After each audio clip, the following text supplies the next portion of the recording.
አክብሮታይ ሰላምታችን በያላችሁበት ይድረስ የተወደዳችሁ የኢትዮ ፎረም ቤተሰቦች እነሆ የዕለቱን ዘገባዎቻችንን ከዚህ እንደሚከተለው ወደ እናንተ ማድረስ ጀመርን። አበይት ነጥቦቹን በቅድሚያ ጠቅላይ ሚኒስትር አብይ አህመድ ምሁሮቻቸው ይሁኑ ያሉትን በተመለከተ ትዕዛዝ ሰጥቷል። እነ ብርሃኑ ነጋና ጌታቸው ረዳን ሰብስበው ስለ ምሁራንና ብልጽግና ማብራሪያ አቅርበዋል። ይህንን የተመለከተው ሪፖርታችን ቀዳሚው ይሆናል። የፋኖ ኃይሎች ከባድ መሳሪያዎችን የማረኩበትና አዛዦችም ለጉዳት የተዳረጉበትን ጥቃት ማድረሳቸውን አሳወቁም። ብልጽግና ደግሞ ትዕግስት የለንም ኢትዮጵያን የማፍረስ ሴራ ነው የሚል መግለጫን አሰራጭቷል። ዝርዝሩ ተዘጋጅቷል።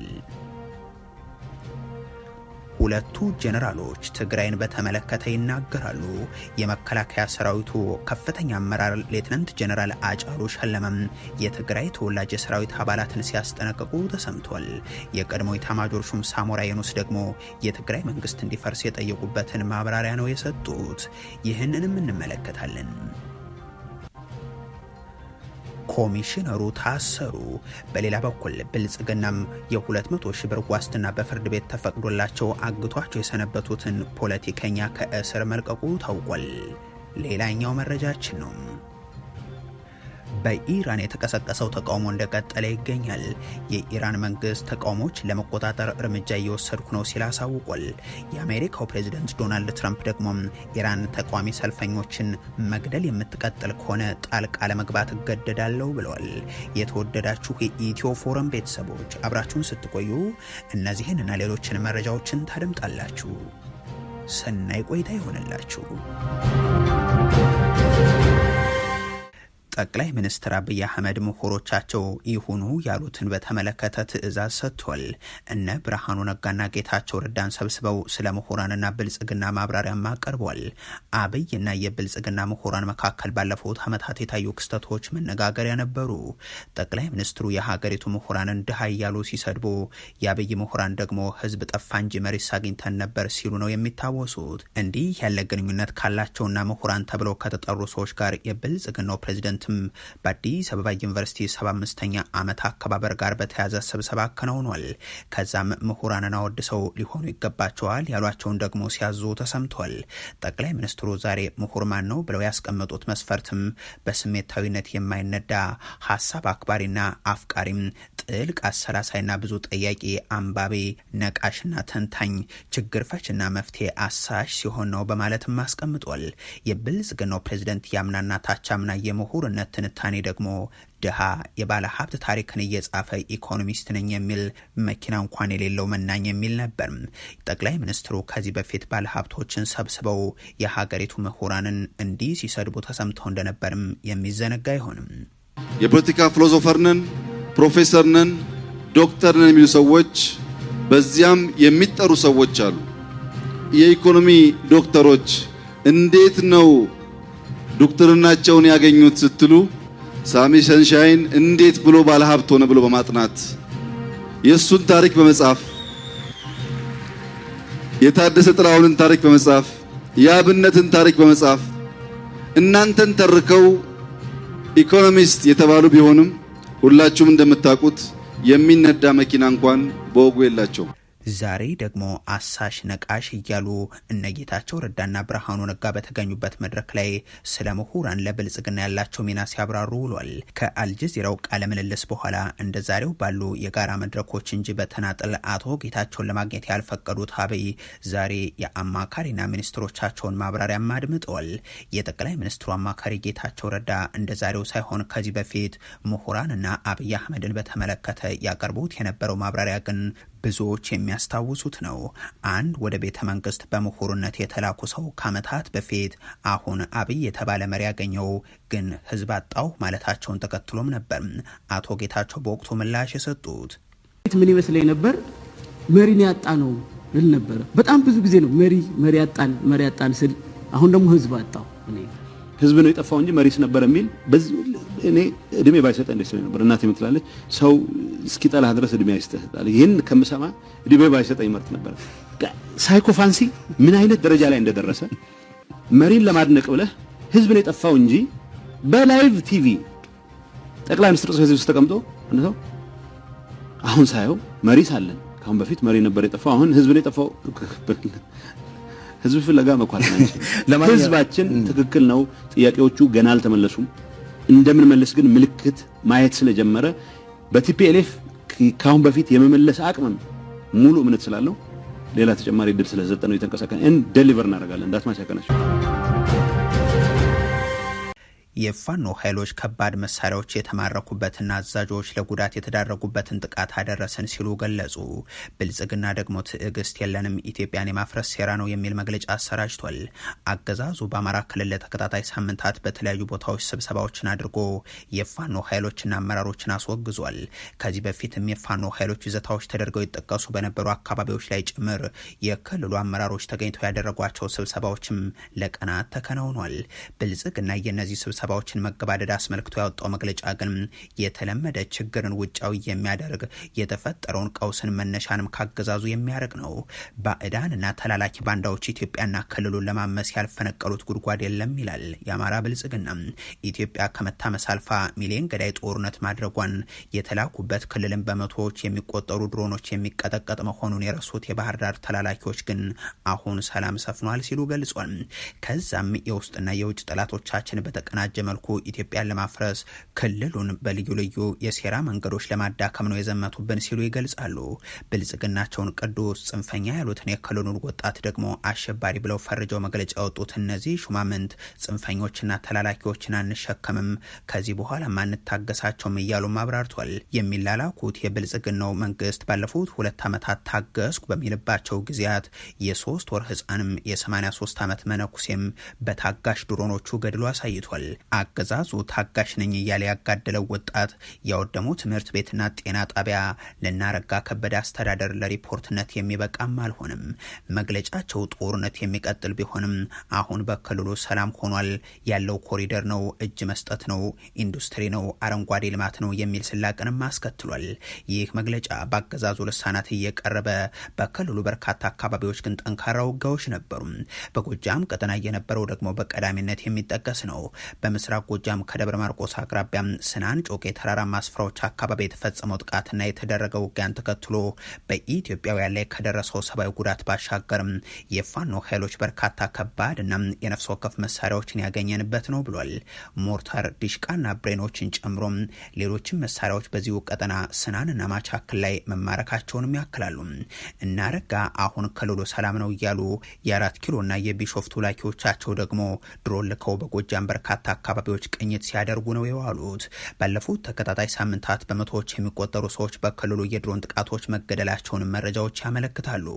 ሌላኛው ዛሬ ጥቃት የተመዘገበባቸው አካባቢዎች መካከል በኦሮሚያና አማራ አዋሳኝ አካባቢ ሰሜን ሸዋ ደራ ቀጠና እየተፈጸመው ሲሆን ጩካ በተባለ ስፍራ በወታደራዊ ተሽከርካሪ ላይ የደፈጣ ጥቃት ተከፍቶም ከፍ ያለ ወታደራዊ ማዕረግ ያላቸው የጦር አዛዥ ለጉዳት መዳረጋቸውን የፋኖ ኃይሎች አሳውቋል።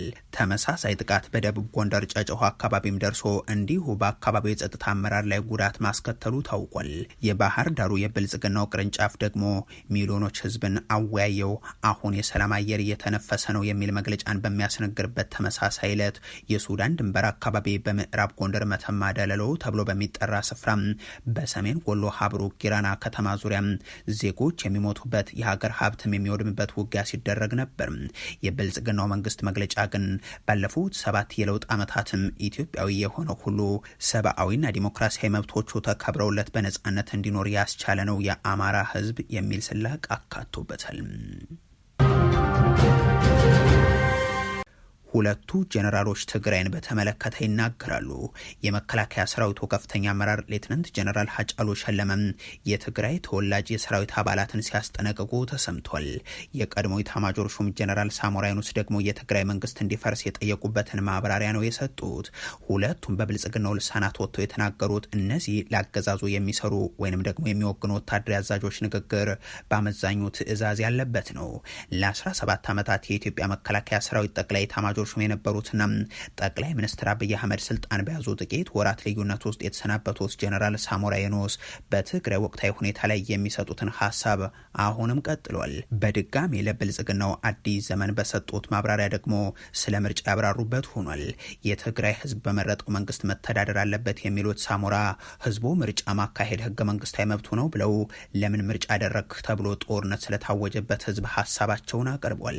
የፖለቲካ ፓርቲዎች ተወዳዳሪዎችና ተሳታፊዎች ይህ ካልተደረገልኝ ምርጫ የለም የሚሉት ህገ መንግስታዊ መብትን የሚጥስ ተግባር ነው በማለት የከሰሱት ሳሞራም አሁን ያለው የጀነራል ታደሰ ወረዳ አስተዳደር ማብቃትና መፍረስ ያለበት ስለመሆኑም ይገልጻሉ። በክልሉ ያለው ጊዜያዊ አስተዳደር አብቅቶም ሰው በመረጠው እንዲተዳደር ሁሉም በክልሉ ያሉ ኃይሎች ምርጫ መካሄዱን መደገፍ አለባቸው። ምርጫን በመደራደሪያነት መጠቀምም ተገቢ አይደለም። የትግራይ ህዝብ በፌዴራል ተቋማት ተወካይ የለውም። የተወካዮች ምክር ቤትና የፌዴሬሽን ምክር ቤት መግባት አለበት ሲሉም የገለጹት በተለያዩ የማህበራዊ ትስስር ገጾች ለክልሉ ውግንናቸውን የሚያሳዩ መስለው የጥፋት ተልኳቸውን ለማሳካት የሚፈልጉ ጥገኛ ያሏቸውን ግን ደግሞ በስም ያልጠቀሷቸውን አካላት በህዝብ ደም ፍላጎታቸውን ለማሳካት እየጣሩ ነው ሲሉ የወነጀሉት ሳሞራ ለክልሉ ችግር ሌላ ባለቤትን መፈለግ አያሻም፣ ውስጥን በመፈተሽ በራስ አቅም ለመፍታት መስራት ነው ባይ ናቸው። ጀነራል ሳሞራ ከ1 ሚሊዮን በላይ ተፈናቃይ በውስጥና በሱዳን ባለበት እንደ ጊዜያዊ አስተዳድሩ ገለጻ 40 በመቶ የትግራይ ሉዓላዊ ግዛት እሳቸውን በማስረጃነት በሚያቀርቡት ህገ መንግስቱ መሰረት ባልተመለሰበት፣ በሌላ በኩል አንዳንድ ፓርቲዎች ደግሞ መቀለ ድረስ ተጉዘው ጉባኤን ማካሄድ ባልቻሉበት በክልሉ የሚደረገው ምርጫ እንዴትና ምን አይነት ይሆናል የሚለውን ግን በዝርዝር ያነሱት ነገር የለም። ከሳምንታት በፊት የጀነራል ታደሰ ወረዳ አስተዳደር ምርጫ ማካሄድ ይቻላል ወይስ አይቻልም በሚለው ጉዳይ ላይ ምላሽ ይሰጣል ሲሉ ፕሬዝደንቱ ተናግረው የነበረና የጊዜ ገደብም ተቀምጦ የነበረ መሆኑ ቢገለጽም እስካሁን ግን በጉዳዩ ላይ የተባለ ነገር የለም። ይህ በእንዲህ እንዳለ በትግራይ ወቅታዊ ጉዳይ ላይ ሌላኛው አስተያየትም ትዕዛዝም የሰጡት ጀነራል ደግሞ ሃጫሉ ሸለመ ሆኗል። የሰው ሀብት አመራር ዋና መምሪያ ኃላፊ የሆኑት ሌትናንት ጀነራል ሃጫሉ ሸለመም የትግራይ ተወላጅ የመከላከያ ሰራዊት አባላት የተባሉ ሰዎችን ሰብስበዋል። እነዚህ አባላት በተለያየ መንገድ ከሰራዊቱ የተሰናበቱ ናቸውም ተብሏል። ሌትናንት ጀነራል ሃጫሉ ሸለመ ለእነዚህ የትግራይ ተወላጆች ያስተላለፉት መልእክት ደግሞ ለራሳችሁ ለቤተሰቦቻችሁና ለሀገራችሁ ስትሉ የሰላም አምባሳደር መሆን አለባችሁ የሚል ነው ሲል ሰራዊቱ ገልጿል። ዘር መርጦ የሚገድለው ዘር መርጦ የሚያጠቃው የብልጽግናው አገዛዝ ለ2 ዓመታት ባካሄደው የትግራዊ ጦርነት የትግራይ ተወላጆችን ከሀገር ውስጥ ወደ ውጭ እንዳይሄዱም በሀገር ውስጥም እንዳይዘዋወሩ ንብረት እንዳይገዙና እንዳይሸጡ የባንክ ሂሳባቸው እንዳያንቀሳቅሱ በየትኛውም የሀገሪቱ ክፍል የትግራይ ተወላጅ ሆኖ በመንግስት መስሪያ ቤት ውስጥም እንዳይሰሩ ማድረጉ የሚታወቅ ነው። በጦርነቱ ወቅትም ይሁን ከጦርነቱ አስቀድሞ በትግራይ ተወላጅ የሰራዊቱ አባላት ላይ የደረሰውም መነጋገሪያ ነበርም። አገዛዙ ከ20 ሺህ በላይ የመከላከያ ሰራዊት አባል የሆኑ የትግራይ ተወላጆችን ገና ጦርነቱ ከመጀመሩ ቀናት አስቀድሞ ለስብሰባ ትፈለጋላችሁ በሚል በተለያዩ ወታደራዊ ጣቢያዎች ያሉ የሰራዊት አባላትን ካሰረ በኋላ በወታደራዊ ፍርድ ቤት እስከ ሞት የሚደርስ ቅጣት የጣለባቸው በርካታ የሰራዊት አባላትን በስራ ቆይቷቸዋል። ጥቂት የማይባሉት ተገድለዋል። በሰላም ማስከበር ተልዕኮ ላይ የነበሩት ሳይቀሩ ለመሰል ጥቃቶች መጋለጣቸውም የሚዘነጋ አይሆንም። ኮሚሽነሩ ታሰሩ። በሌላ በኩል ብልጽግና ፖለቲከኛውን 200 ሺህ ብር በማስከፈል ከእስር ለቋቸዋል። በጋምቤላ ክልል ባለፉት ሳምንታት የነበረው የጸጥታ ቀውስ በመቶዎች የሚቆጠሩ ሰዎችን ህይወት የነጠቀም ግምቱ በውል ያልታወቀ ንብረትም እንዲወድም ያደረገ ስለመሆኑ የሚታወቅ ነው። ከዚህ ጋር በተያያዘም የክልሉ ፖሊስ ኮሚሽነር መታሰራቸው ተሰምቷል። አቶ ኡጉላም ኡጁሉ ትናንት አመሻሹን በቁጥጥር ስር መዋላቸውን ባለቤታቸው ለመገናኛ ብዙሃን ተናግሯል። የፌደራል ፖሊስ አባላት በጋምቤላ ከተማ ያሉ ተጠርጣሪዎችን በቁጥጥር ስር ለማዋል ትናንት ሐሙስ በተንቀሳቀሱበት ወቅትም የተኩስ ድምጽ ይሰማ እንደነበር ነዋሪዎቹ አረጋግጧል። ስማቸው እንዳይጠቀስ የጠየቁ በጋምቤላ ከተማ ባለ አንድ መንግስታዊ ባልሆነ ድርጅት ውስጥ የሚሰሩ የከተማዋ ነዋሪም ትናንት ከእኩለ ቀን በኋላ በፌደራል ፖሊስ ተሽከርካሪዎች ሰዎች ታስረው ሲወሰዱ መመልከታቸውን ለኢትዮጵያ ኢንሳይደር ገልጿል። ከታሰሩ ሰዎች ውስጥ በክልሉ ባሉ የመንግስት ተቋማት ውስጥ የሚሰሩና የጸጥታ ኃይሎች እንደሚገኙበትም አስረድቷል። ተጠርጣሪዎችን በህግ ቁጥጥር ስር ለመዋል እንቅስቃሴ በሚደረግበት ወቅትም የተኩስ ድምጽ ይሰማ እንደነበር ነው እኚሁ ነዋሪ የተናገሩት። በትናንትናው ዕለት በቁጥጥር ስር ከዋሉ ተጠርጣሪዎች መካከል አንዱ የሆኑት የጋምቤላ ፖሊስ ኮሚሽነር በፌደራል ፖሊስ አባላት ተይዘው ወደ ቤታቸው ለፍተሻ ከመወሰዳቸው አስቀድሞ በጋምቤላ ክልል ምክር ቤት ስብሰባ ላይ ነበሩ ተብሏል። በሌላ ከእስር ጋር የተገናኘ ዜና ብልጽግና የቀድሞውን የፓርላማ አባል ከእገታ በኋላ ለቋቸዋል። የአማራ ክልልና የፌደራል መንግስቱን በኃይል ለማስወገድ ተንቀሳቅሷል በሚል የሽብር ወንጀል ክስ ከተመሰረተባቸው ግለሰቦች መካከል 3ቱ በዋስትና ስለመለቀቃቸው ጠበቃቸው ለመገናኛ ብዙሃን ገልጿል።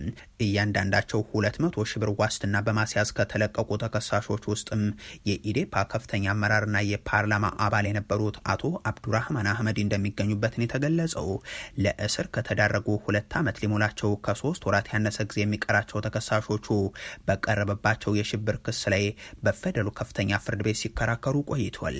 ባሳለፍነው ህዳር ወር አጋማሽ ደግሞ የፌደራሉ ከፍተኛ ፍርድ ቤት ችሎት አቃቤ ሕግ ባሻሻለው ክስ ላይ የተጠቀሰው የጸረ ሽብር ድንጋጌ የዋስትና መብትን የማያስከለክል በመሆኑ ክሳቸውን በውጭ ሆነው እንዲከታተሉ ለ3 ተከሳሾች ዋስትናን ፈቅዶ ነበር። ተከሳሾቹ በፍርድ ቤት እንዲያስይዙ የተላለፈባቸውን የ200 ሺህ ብር ዋስትና በመክፈል በህዳር አጋማሽ በዕለቱም ከቂሊንጦ ማረሚያ ቤት መለቀቃቸው በወቅቱ ተገልጾ የነበረ ቢሆንም አገዛዙ ግን በማረሚያ ቤቱ በር ጠብቆ እነዚህን ፖለቲከኞች ባልታወቀ ስፍራ ላይ አግቷቸው ስለመሰንበቱ መዘገባችንም አይዘነጋም።